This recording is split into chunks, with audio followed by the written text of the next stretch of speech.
예, 오늘 말씀의 제목은 너희는 정의를 지키며 의를 행하라, 이런 말씀을 통해서 함께 말씀을 나누고자 합니다.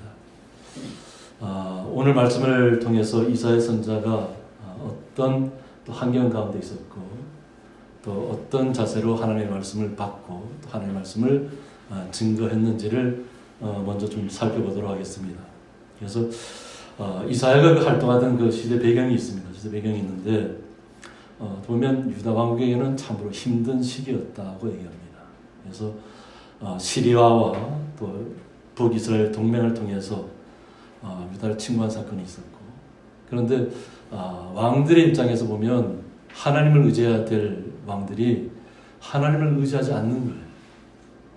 그러니까 아수르가 강대해지니까 아수르하고 좀 화친을 맺었다가 또 남쪽에 있는 팔레스타인과 애굽 쪽에서 또 왕성해지니까 또 그쪽에 손을 좀 잡았다가 그런데 이 손을 잡으면 잡을수록 더 힘들어지는 거예요. 고통스럽게 빠져들고, 또 우리가 이렇게 히스기야 왕 때에 사내립에서 예루살렘에 포위당하는 때도 있었는데 그때 얼마나 큰 고통이 있었어요. 비난도 듣고 조롱도 받고 이 성 안에서 꼼짝할 수 없는 그런 속에서 하나님이 모독하는 그런 사건도 있었다고 하는 거죠. 그래서 이런 시대에 이사야 선지자를 통해서 하나님께서 말씀을 전하는데, 이사야 선지자는 약간 보면 귀족적인 그 당시에 부유한 편에 속했던 선지자입니다. 그래서 이사야 선지자의 이름이 뭐냐면 여호와는 구원이시다라는 이름의 뜻을 갖고 있습니다. 그러니까 선지자의 말씀 속에서 하나님에 대한 구원을 확신이 있다고 하는 거죠.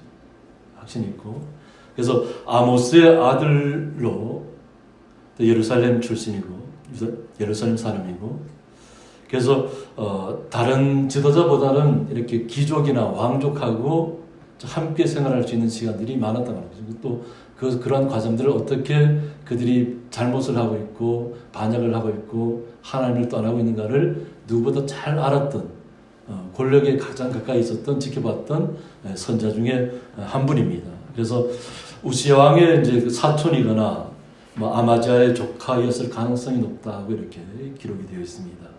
그래서 왕족 출신인데 이사야 활동하던 시기가 보면 요담 왕, 아하스 왕, 히스기야 왕 시대 세 번의 왕이 바뀔 때 함께 선지자로서 활동했던 선지자입니다. 그래서 우리가 왜 하나님을 의지해야 되는가 하는 부분이 히스기야 잠깐 언급했던 것처럼 히스기야 14년에 아수르의 침략을 받고 온 군대가 다 둘러싸여 있었지만 그러나 하나님께 기도하고 하나님께 간구했더니 하나님께서 하룻밤 사이에 천사들을 보내셔서 18만 5천 명의 그 모든 아수르 군대를 한순간에 다 전멸시켜버려요. 그러니까 하나님이 하시고자 하면 이것은 뭐 어떤 군사력으로 하는 것이 아니에요. 군사력으로는 절대 싸울 수 없는 것이 유대 사람들이거든요. 그냥 성 안에 갇혀서 그냥 그 당시의 기록들을 보면 먹을 것이 없어서 그냥 막 갓 태어난 아기들을 갖다 삶아서 먹을 수밖에 없는 그런 어떤 충격적인 일들이 있어요. 도저히 그런데 살긴 살아야 되고 뭐 먹을 것은 또 둘러싸여 있으니까 먹을 것은 없고 그러다 보니까 그런 일까지도 있었던 상황인데, 그러나 히스기야 왕이 온전하게 다시 한번 하나님 앞에 간구하고 나왔을 때에 하나님께서 다시 한번 시간을 허락해 준 거죠. 유대 민족에게. 그래서 자신을 둘러쌌던 그 칼과 창을 무장했던, 기마와 병거를 무장했던 아수르의 18만 5천 명의 군사가 한순간에 다 사라지고 말이에요. 그것을 누가 발견해요? 거지들이 발견해요. 바깥쪽에서 생활하던 거지처럼 생활하던 분들이 그걸 보고 와서 유대 성들 와서 알려주고, 다 이렇게 하룻밤 사이 다 죽고 없다는 거죠. 그러니까 그때부터 다시 하나님이 얼마나 위대하신 것을 깨닫게 되는 그런 시간입니다. 그리고 아수르 왕은 그냥 허겁지겁 그냥 자신의 그 나라에 돌아갔다가 그것도 우상 앞에 들어갔다가 우상 앞에 가서 하다가 그들이 아들에 의해서 죽임을 당합니다. 아들에 의해서. 그러니까 왕권을 가지고 있다는 것이 어떻게 보면 왕을 갖고 있을 때는 참 훌륭해 보이잖아요. 그죠? 모든 것을 다 지휘할 수 있고. 근데 만약 실패자가 되면 자신의 아들조차도 자기가 왕이 되기 위해서 아버지를 죽인다고 하는 거예요. 그걸 보면 비참한 말로를 맞게 되는 거죠. 비참한 말로. 이제 그런 시대를 살고 있던 시대예요. 그런데 이사야 선지자에게는 그 당시에 어떤 그 참혹한 것만을 위해서 말씀을 선포한 것만이 아니라 하나님께서는 이사야 선지자를 통해서 앞으로 되어질 구원에 대해서도 선포했다고 하는 거죠. 구원에 대해서. 그래서 예수님께서 앞으로 이 땅에 어떻게 오셔서 우리를 위해서 희생하실 것인가를 분명하게 말씀으로 또 선포하고 있어요. 그러니까 이제부터는 유다 민족에게만, 이스라엘 민족에게만 해당되는 말씀을 선포하는 것이 아니라 이제는 하나님의 앞으로 백성이 될, 하나님을 믿게 될, 주님을 믿게 될 백성들을 향한 예언적인 선포라고 하는 거예요.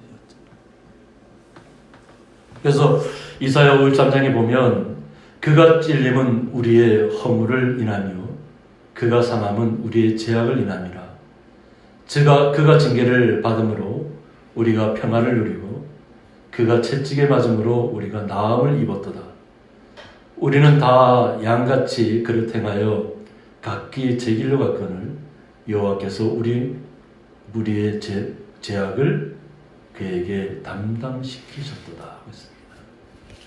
그러니까 우리의 죄악을 예수님에게 담당시키셨다고 하는 거예요. 주님한테. 이제 예언적으로 이사야 선지자를 통해서 미리 말씀이 이제 선포를 되는 것입니다. 선포되고 그러면 앞으로 이 구원의 시대를 살아가야 할 민족들은 어떤 마음가짐으로 주님을 앞에 나와야 하는가 하는 문제입니다. 그래서 오늘 이사야 56장 1절에 말씀하신 것처럼 너희는 정의를 지키며 의를 행하라 하고 있습니다. 하나님의 백성이 어떤 모습으로 살아가야 되는가? 그는 정의를 지켜야 된다. 정의를. 바르고 의로운 주님께서 주신 말씀에 비추어서 바르고 의로운 일을 우리가 지켜야만 한다는 거죠. 그리고 이 의를 행하라고 하는 거죠. 그러니까 지키는 데서 끝나는 것이 아니라 이것을 행동으로 옮겨야 한다고 하는 겁니다. 행동으로. 그래서 오늘 이사야 선지자를 통해 말씀하는 건 나의 구원이 가까이 왔다. 하나님이 임하실 때가 가까이 왔다. 우리를 구원해 주실 날이 점점 가까이 온 거죠. 뭐 성경학자들에 따라서 어떤 판단하는 방법은 좀 틀리지만 뭐 말세, 진, 말이다 이렇게 표현하기도 하잖아요. 그런데 이 모든 것은 하나님에게 속해 있어요. 하나님. 날짜에 대한 것은 우리가 결정하는 것이 아니라 다만 우리는 그날이 언제든지 간에 우리가 지금 현재 이 순간을 주님의 날을 구원의 그날을 기대하면서 살아가는 것입니다. 나의 공의가 나타날 것입니다.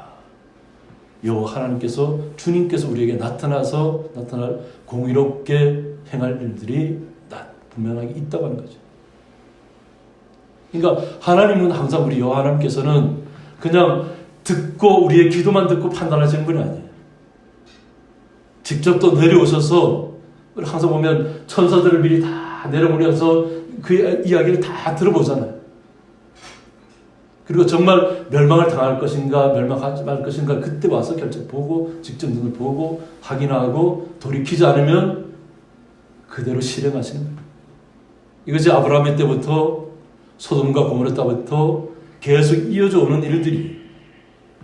그러니까 하나님의 공의는 언제든지 우리의 모든 심령을 살피시고 있다는 거예요. 그러니까 우리의 마음속에 항상 어떻게? 항상 꿈을 꾸셔야 돼요. 그치? 하나님의 나라를 소망하는 꿈. 그것을 우리가 꿈을 꿀 때에 우리에게 희망이 있고 소망이 있고 우리가 담대함을 얻을 수 있습니다. 이제 왜 제가 이 말씀을 하냐면 요즘 이 시대가 지금 굉장히 혼란한 시대가 됐잖아요. 코로나가 오면서부터 갑자기 혼란한 시대가 되어버렸어요. 그 사람 보면 이제는 믿지 않는 사람들이 비방하던 시대에서 돌아서서 이제는 믿는 사람들끼리 서로 공격하는 시대가 되어버렸어요. 뭐 대면 예배를 드려야 되냐, 비대면 예배가 옳냐? 이것을 가지고 논쟁이 벌어졌어요. 목회자가 목회자를 공격하고 서로가 서로를 비난하는 시대가 되어버렸어요. 하나님께서 원하시는 것이 무엇인가를 우리는 알아야 합니다. 하나님께서 왜 안식일을 지키라고 말씀하셨는지, 이 안식일에 대해서는 분명하게 우리가 정확히 알아야 될 게 뭐냐면, 하나님께서 우리에게 평안과 쉼을 주기 위해서 이 안식일을 만드셨단 말이에요. 평안과 쉼. 우리를 어떤 형식적인 예배에 끌어오기 위해서 우리를 하나님께서 이렇게 정하신 것이 아니라, 이스라엘 백성에게는 1년에 3번 20세 이상 청년들, 남자들은 무조건 1년에 3번은 하나님 앞에 성전 나와야 된다고 얘기했잖아요. 그죠? 그러니까 1년에 3번만 나오면 돼요. 이스라엘 민족에게는. 어떤 면을 보면. 그러나 예수님께서 이 땅에 오신 이후로 우리는 주님과 함께 날마다 생활하고 있잖아요.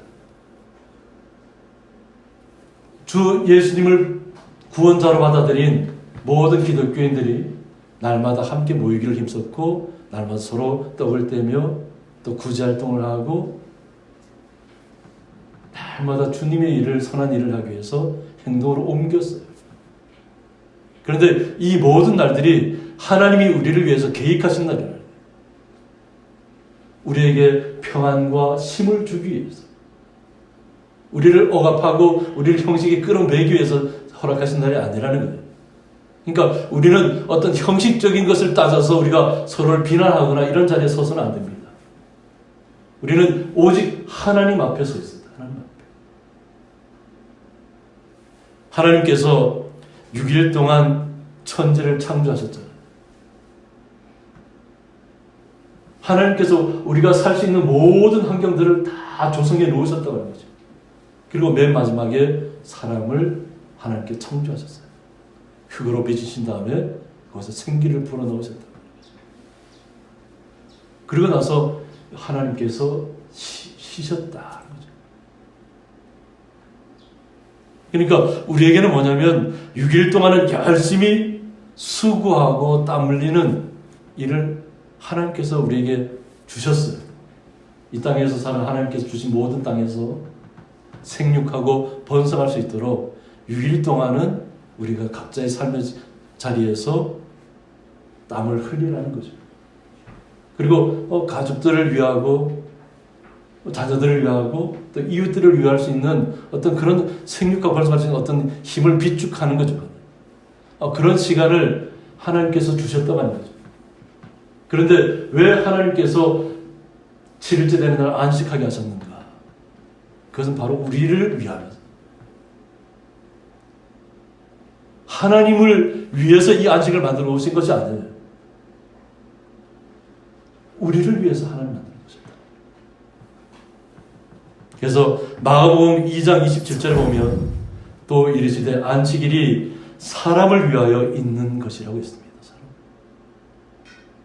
6일 동안 열심히 일했잖아요. 땀 흘렸잖아요. 고생하셨잖아요. 그래서 거기에 맞춰서 하나님께서 하루는 너가 나의 전에 나와서 쉬어라고 합니다. 하나님께서 모든 천지 만물을 창조하셨고 우리를 이 땅에 살게 할 수 있는 힘을 우리에게 주셨다고 하는 거죠. 그것을 깨달아 알고 있으라는 거예요. 그냥 이 땅에 살아가는 것이 나의 힘과 노력만으로 살아가는 것이 아니라 하나님이 도와주지 않으면 우리가 살 수 없다는 것을 깨닫게 해주는 시간이에요. 우리가 항상 매년 겪는 일들이에요. 우리가 우리의 수고를 계속 땀 흘리면서 일하잖아요.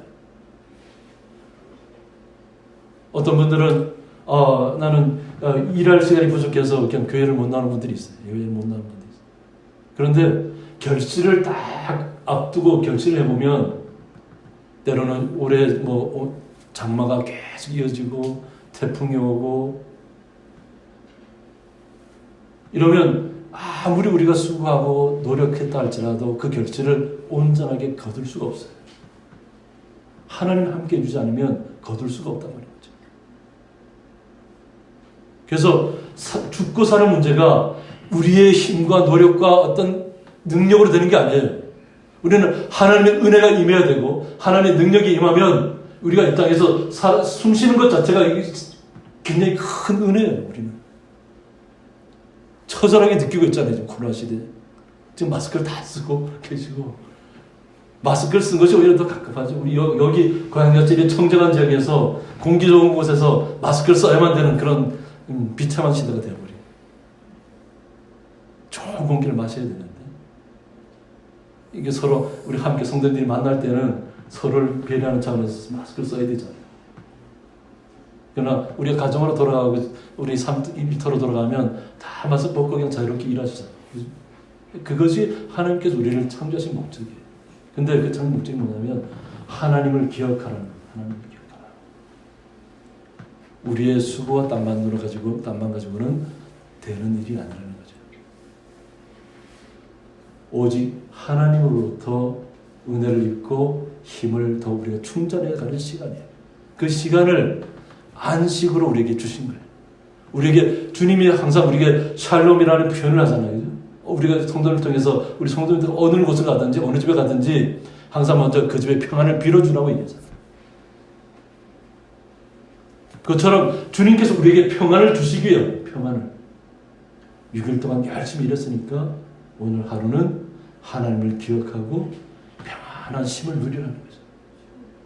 이것을 주기 위해서 안식일을 만드셨다는 거죠. 그런데 이 안식일이 예수님이 이 땅에 오심으로 인해서 예수님께서 우리를 위해 죽으시고 장사되신 후에 3일 만에 부활하셨잖아요. 그래서 부활한 날을 우리는 그 기점으로 해서 주님의 날로 우리가 받아들이고 그 주님의 날을 안식으로 받아들인 거예요. 그래서 주님의 날에 우리가 주님의 전에 나와서 주님께서 우리를 구원해 주신 그 감격함에 우리가 감사하면서 우리의 평안을 우리가 마음에 찾아야 된다고 하는 거죠. 그리고 우리의 마음속에 힘이 찾아와야 돼요. 마음의 평안을 찾으라는 거예요.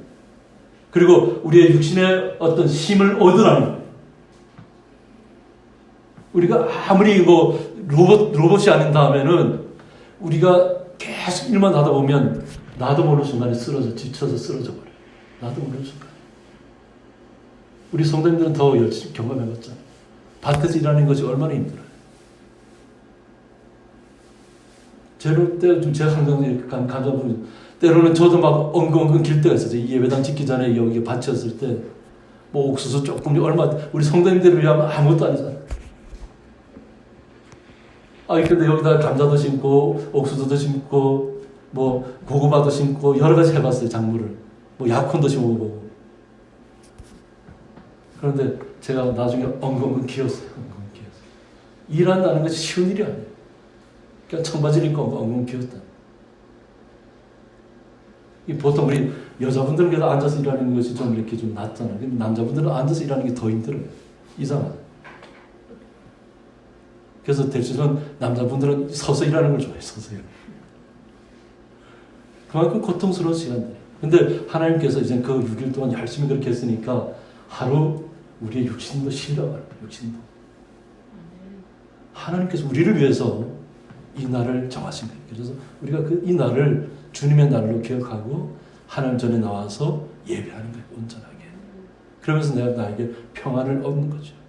그리고 육신에 다시 충전함을 받고, 그리고 말씀이 나에게 와서 이 말씀이 내가 앞으로 어떻게 행해야 될 것인가, 내가 6일 동안 앞으로 살아갈 날에 대해서 하나님께서 나에게 어떤 지혜를 주시고 어떤 힘을 주시고 능력을 주셔서 6일 동안 또 잘 이겨내게 할 수 있을까, 그것을 깊이 묵상하는 시간이 되는 거예요.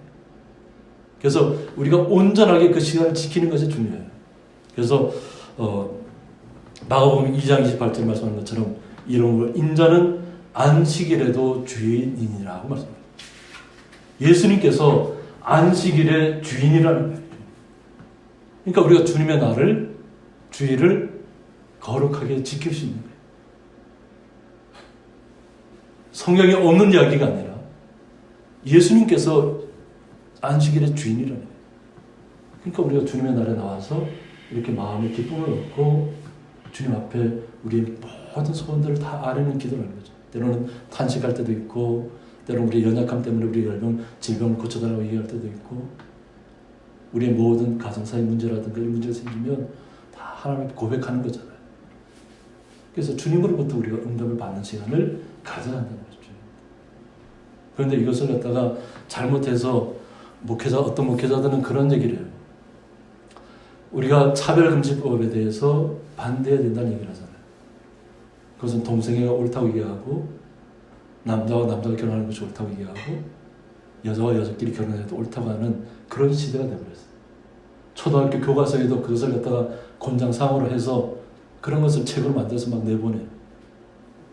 거기에 그래서 학부모들이 반대하니까 그 책을 갖다 또 거둬들이기도 하고. 그런데 이것이 세상 속에서만 그렇게 벌어지는 것이 아니라 목회자들도 어떤 목회자가 하면 그런 얘기를 하더라고요. 지금 코로나 시대에 지금 교회들이 막 핍박을 받고 있잖아요. 비난이 오고 이러니까 이때 이 비난을 피하기 위해서 이 법을 만들면 우리도 똑같이 적용받을 수 있다는 거죠. 그런 비난하면 우리도 반대로 우리 법적인 적용받아서 우리가 보호받을 수 있다. 그러면서 차별금지법을 만들어야 된다는 거예요. 얼마나 그랬던 생각이에요. 이게 뭐냐면 하나님 성경에서 금하는 것을 허락해 주면서 내가 보호받자 하는 거예요. 내가 보호받자. 우리는 죽더라도 주님 안에서 죽어야 되는 거잖아요. 근데 내가 또 상대방으로 또 오는 비난을 피하기 위해서 그 법을 만들고 하나님 성경에서 금하는 법은 통과시켜버리면 누구를 믿는 거예요? 누구를? 세상의 법이 우리를 지켜주지 않습니다. 나라가 우리의 울타리는 되어줄 수 있지만 나라가 우리의 생명을 주관하지는 못해요. 그래서 오히려 큰 교회 목사일수록 비대면 예배를 드리는 것을 자꾸 장려하는 거예요.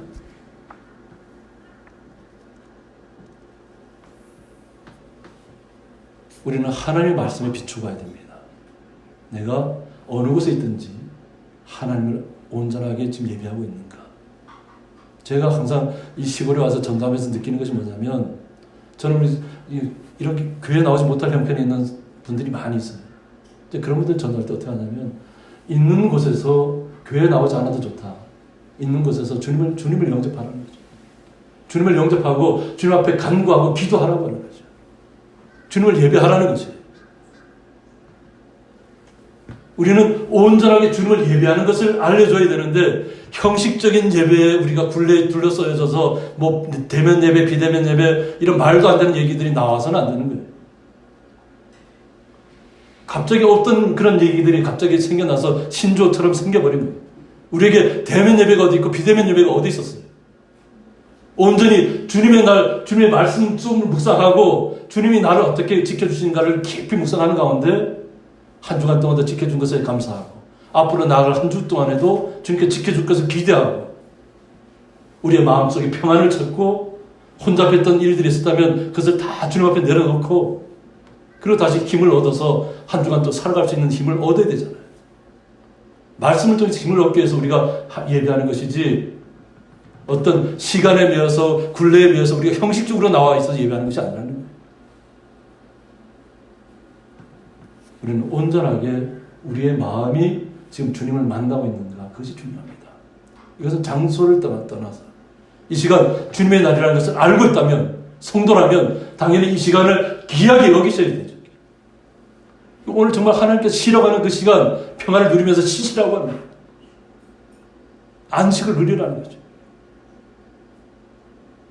주님께서 그리고 주시는 힘을 얻으라는 겁니다. 그들이 어느 곳에 있든지 주님께서는 다 들으실 겁니다. 주님의 날, 우리가 어느 곳에 있든지 주님을 기억하고 참된 마음으로 받아들이는 것이 중요하다는 것을 우리 성도님들이 잘 아셔야 될 줄 믿습니다. 그래서 56장 2절에 말씀하신 것처럼 안식일을 지켜 더럽히지 아니하며, 더럽히지 말아라. 주님의 날을 지키라는 거예요. 주님께서 우리에게 주신 날을. 그리고 그 날을 더럽히지 말아라. 우리 스스로의 생각으로 판단하거나 징계하거나 비난하거나 공격하는 날이 아닙니다. 우리는 온전히 주님 앞에 들어가셔서 주님께서 나에게 뭐라고 얘기하시는가를 잘 아셨습니다. 그래서 혹시라도 내가 혹시 잘못된 일을 행하고 있다고 생각되면 그것을 고치는 시간이 돼야 돼요. 이 시간이. 주님의 나를 기억하고 주님을 예배하는 시간이 뭐냐면 나의 삶 속에 내가 지금 어떻게 이 나를 기억하고 있는가, 그리고 내가 어떻게 살아야 되는가. 그러니까 우리가 주님을 기억하고 이 나를 온전하게 살아내셔야 돼요. 더럽히지 말아야 돼요. 그러니까 주님의 날에 우리가 서로 막 비난하고 욕설하고 이러면 어떻게 되겠어요?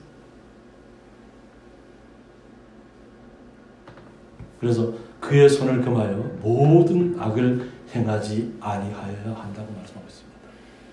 모든 악을, 하나님의 말씀을 비추어서 악이라고 생각되는 모든 일들은 우리가 금해야 될 줄 믿습니다. 그러니까 우리의 심령의 상태가 하나님의 말씀으로 가득 차 있으면 그것을 분별할 수 있어요. 이것이 악인지 아닌지, 악인지 선인지. 그래서 이와 같이 하는 사람, 이와 같이 굳게 잡는 사람은 복이 있다고 말씀하고 있어요. 복이 있다. 그러니까 하나님 주님의 나를 온전하게 지키고 그 날을 내가 어느 곳에 있든지, 지금 내가 천상이 다 틀리잖아요. 지금 몸이 연약해서 지금 집에서 나오고 싶어도 못 나오시는 분들이 있잖아요. 그곳에서 예배할 수밖에 없잖아요. 또 병원에 있는 분들은 병원에서 예배해야 되고. 그러니까 각자의 환경에서 이 날을 기억하고 하나님께서 온전히 우리 주님의 날을 허락해 주셨다는 걸 기억하고 삶 속에서 내가 앞으로 어떤 날을 소망하고 살아야 될 것을 기억하는 시간이 돼야 돼요. 그래서 이것을 굳게 잡는 사람은 복이 있다. 하나님이 주시는 복이에요. 우리가 또 살펴볼 것은 뭐냐면 이사야 선지자가 이제는 이스라엘에만 국한되지 않았어요.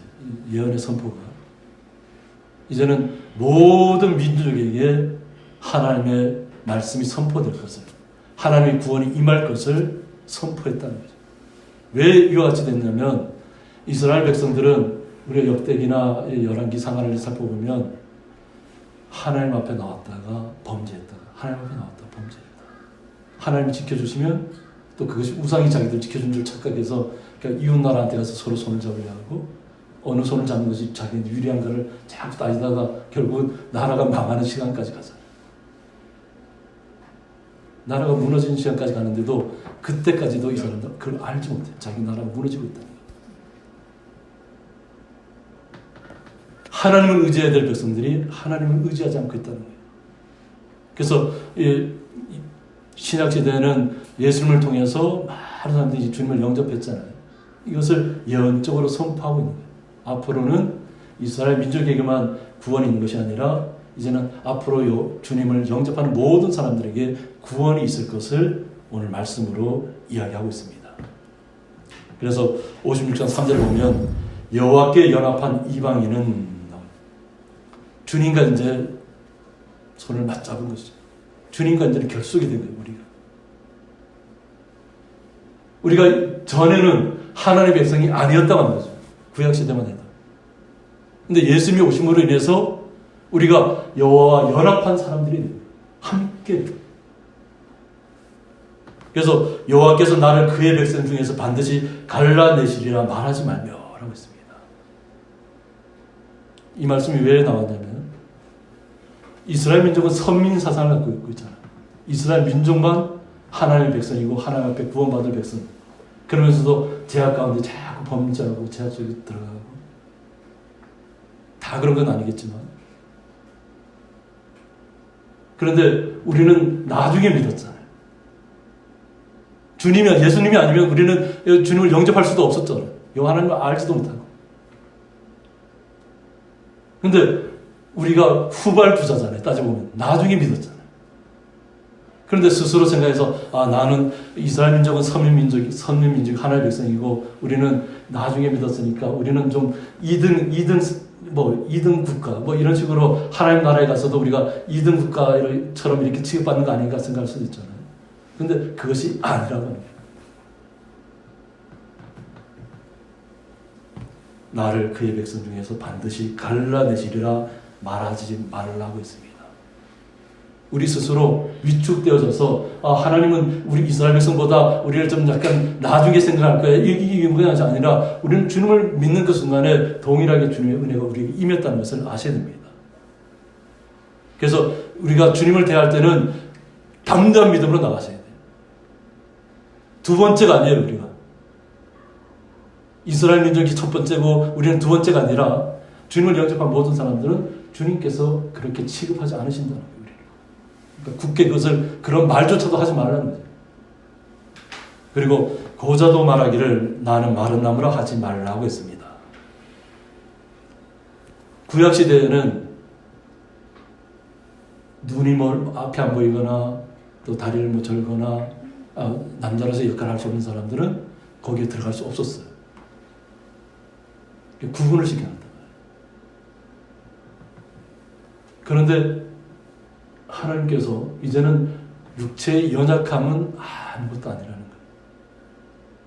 우리는 우리 생활 때 구약시대 지금도 아마 그런 아주 율법주의자들은 구약만을 믿는 율법주의자들은 지금 뭐 이렇게 절름발이거나 뭐 눈먼 사람이라든가 뭐 이렇게 장애를 가진 사람이 있다면 그분들은 여호와의 총에 못 들어온다 이렇게 얘기할 수 있어요.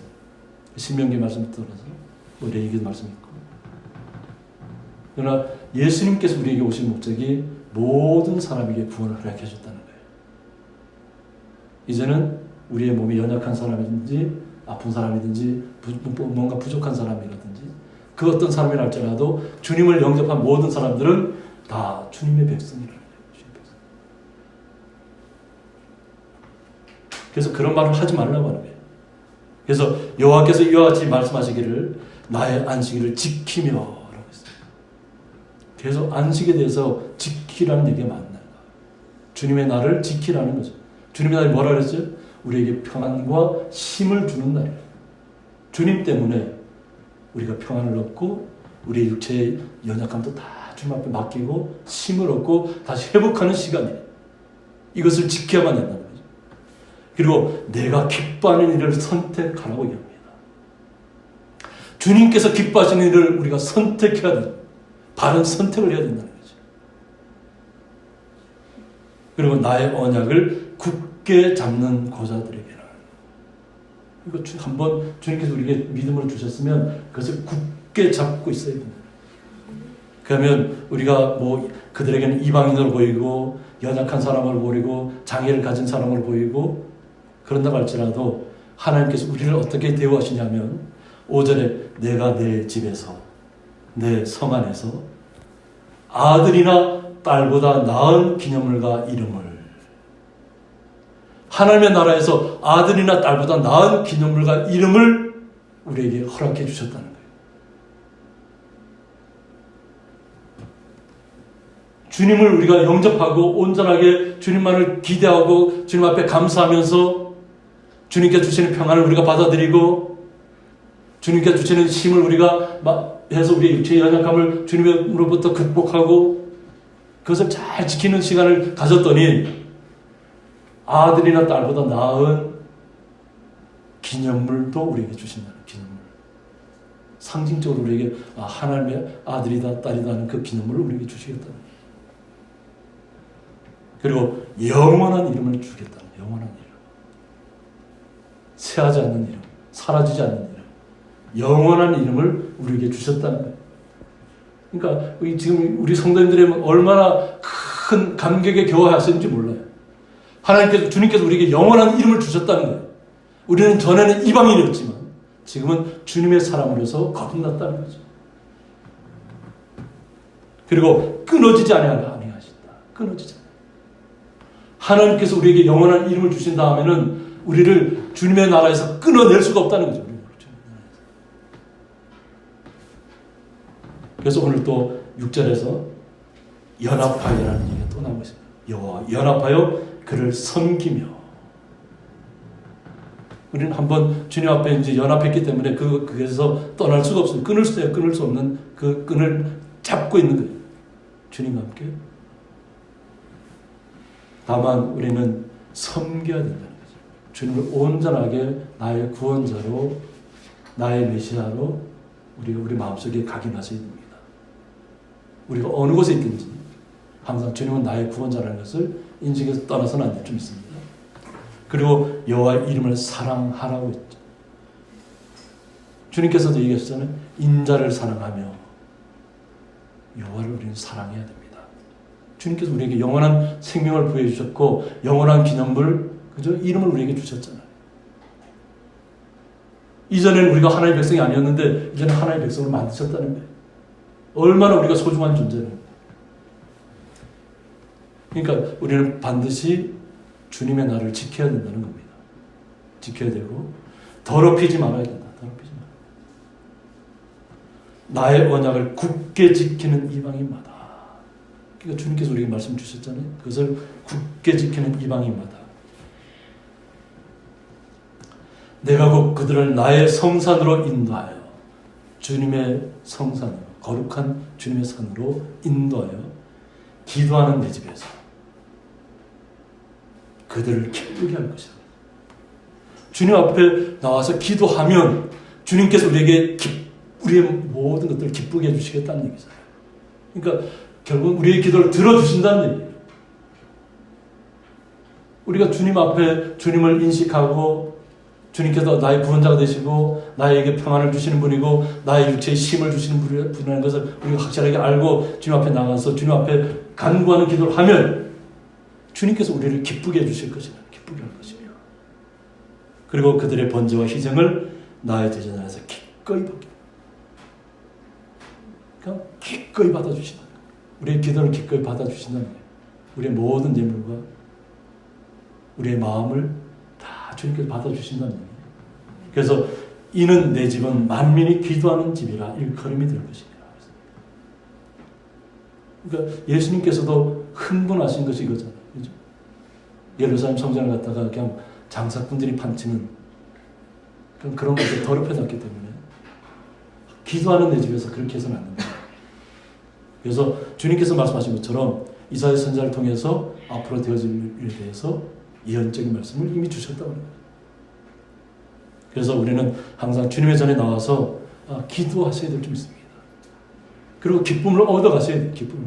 우리가 기도한 것을 다 얻고 그냥 기쁨으로 돌아가셔야 돼요.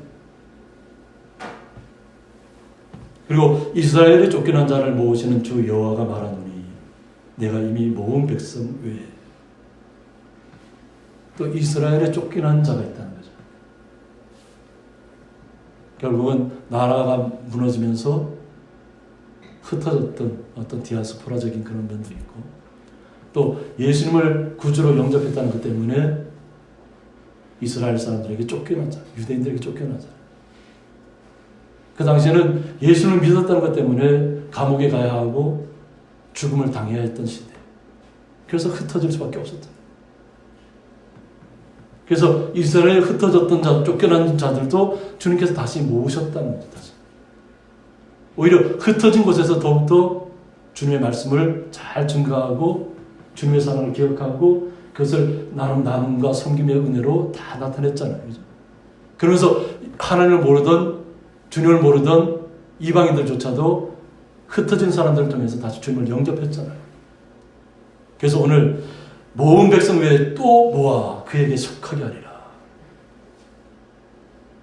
이전까지만 해도 이방인으로 취급당했던 하나님의 백성이 아니라고 속했던 취급받았던 그러나 주님을 알고 주님을 영접한 모든 분들에게는 계속 주님께서 모으고 계시다는 거예요. 앞으로도 계속 모을 것이다. 그러니까 하나님의 구원의 때가 차기까지 계속 주님께서 모으실 거라는 거죠. 그러니까 그 선택받은 영원한 이름을 가진 우리 성도님이시라는 것을 기억하셔야 됩니다.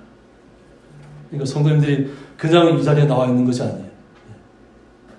그러나 우리가 살 바를 계속 봐야 되냐면 이사야 선지자가 그러면 이렇게 하나님의 사람들에게 좋은 이야기만 했느냐.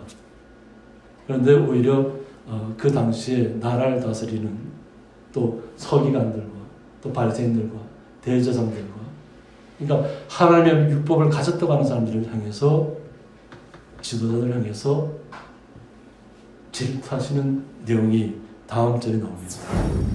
56장 9절을 보면 들의 모든 짐승들아 숲 가운데의 모든 짐승들아 와서 먹으라.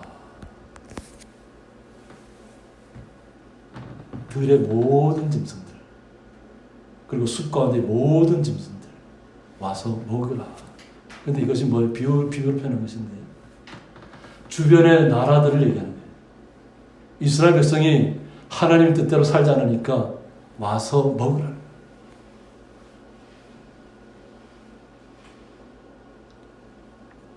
주변에 있는 모든 나라들이 와서 이스라엘 치라고 하는 얘기예요.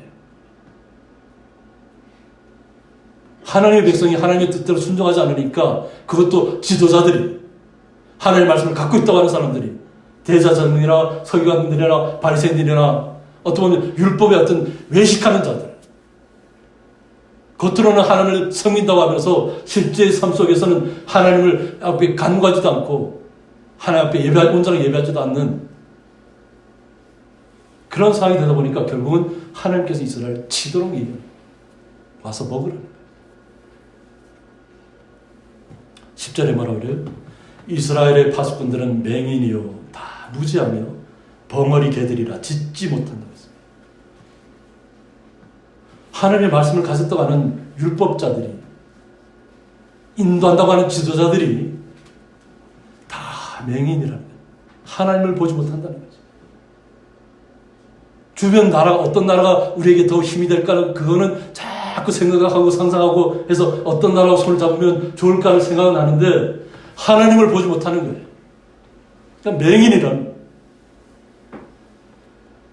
다 무지한 그들은 하나님의 율법을 너무나도 잘 알고 있다고 얘기하잖아요. 근데 하나님 보시기에는 너무나도 하나님 말씀 모르는 사람들 헛된 것만 꿈꾸는 사람들 벙어리 개라니 짖지 못하는 개 그리고 다 꿈만 꾸고 있다. 꿈꾸는 자들이에요.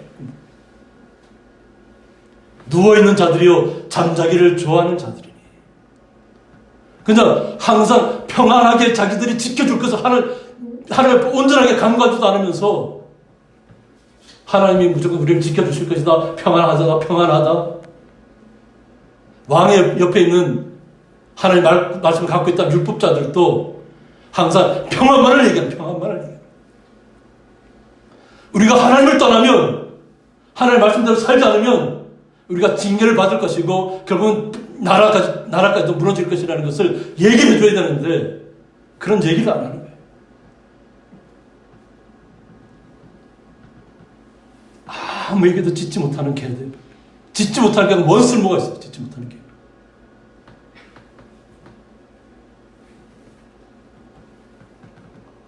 (11절에) 이 개들은 탐욕이 심하여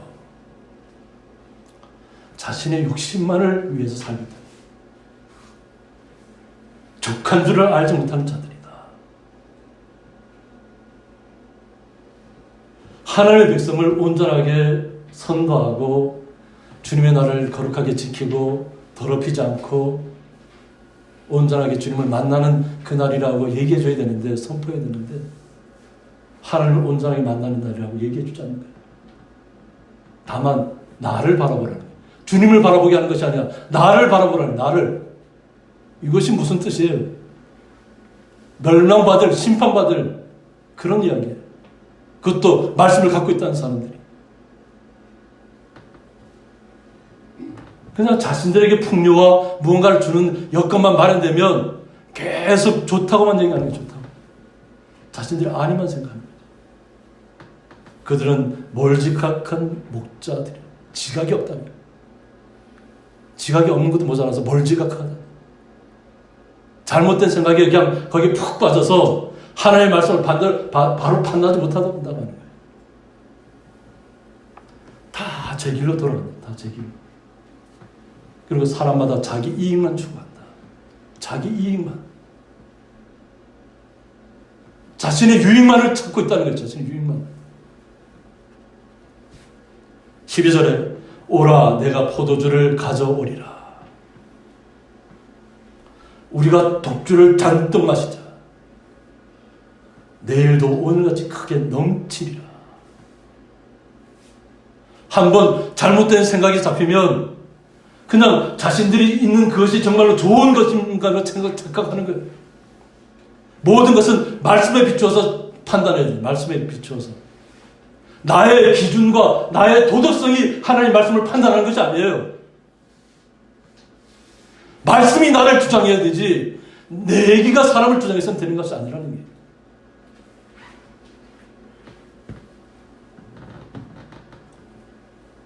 욥기서 29장 21절을 보면 무리는 내 말을 듣고 희망을 걸었으며 라고 했습니다.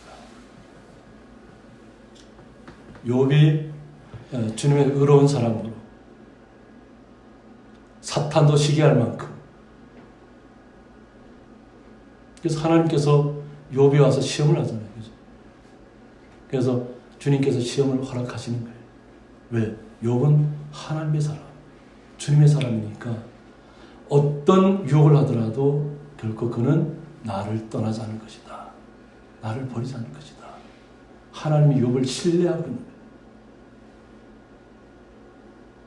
그런데 사탄의 시험을 받아서 욥이 어떻게 됐어요?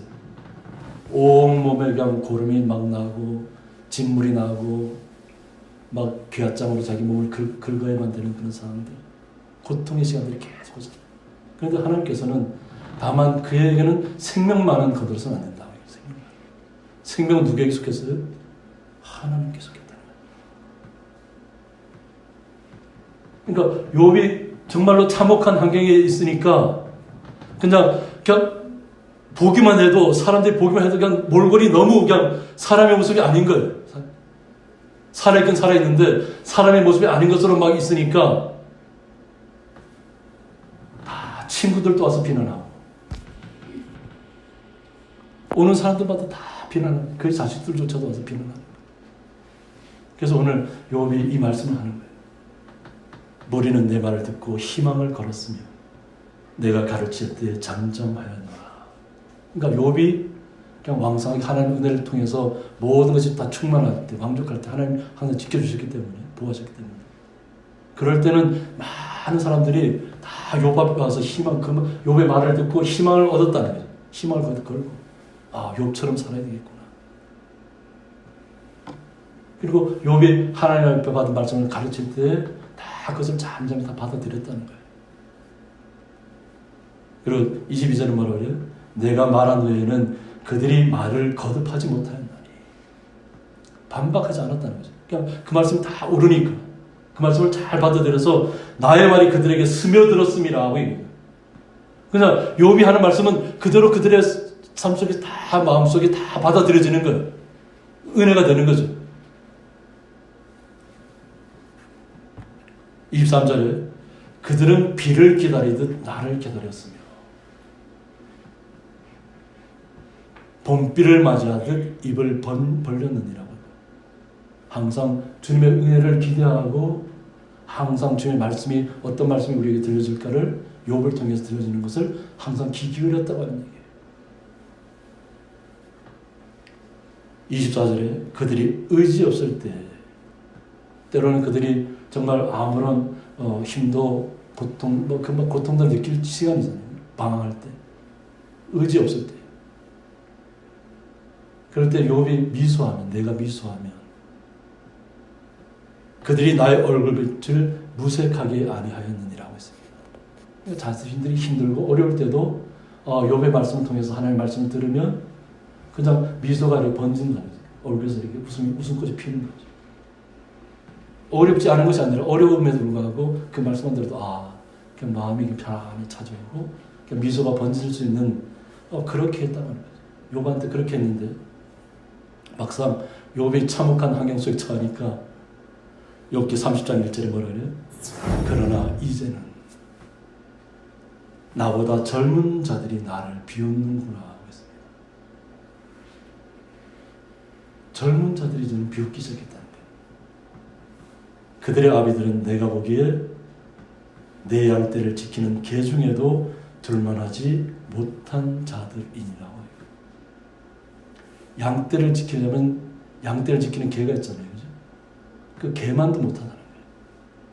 그러니까 항상 욥이 좋을 때는 그 밑에 와서 그 말씀을 듣고 은혜를 받고 자기들이 의지할 데 없을 때 왔을 때도 욥의 말씀을 들으면 그냥 막 미소가 번지고 이렇게 했던 사람들이 막상 욥이 그냥 고난을 통해서 어려움에 처하고 고통 속에 있으니까 그냥 와서 이제는 비난하고 있다. 비난하고.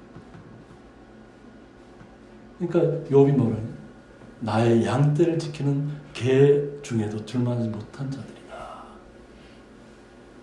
개만도 못하다는 얘기잖아요. 개만도 못하다.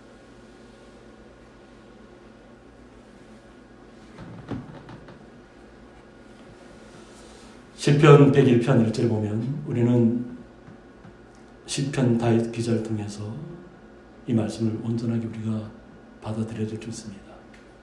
내가 인자와 정의를 노래하겠나이다 했습니다.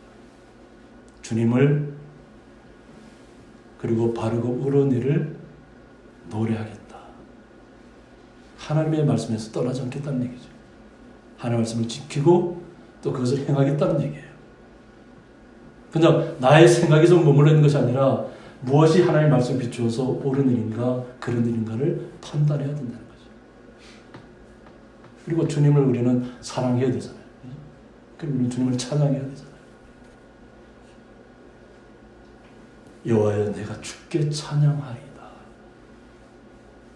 이 고백이 우리의 고백이 되어야 될 줄 믿습니다. 세상이 어떻게 흔들리더라도 우리는 주님만을 붙잡으셔야 될 줄 믿습니다. 온전하게 내가 주님 안에 거하는가? 지금 주님 안에서 내가 평안한 가운데 거하고 있는가?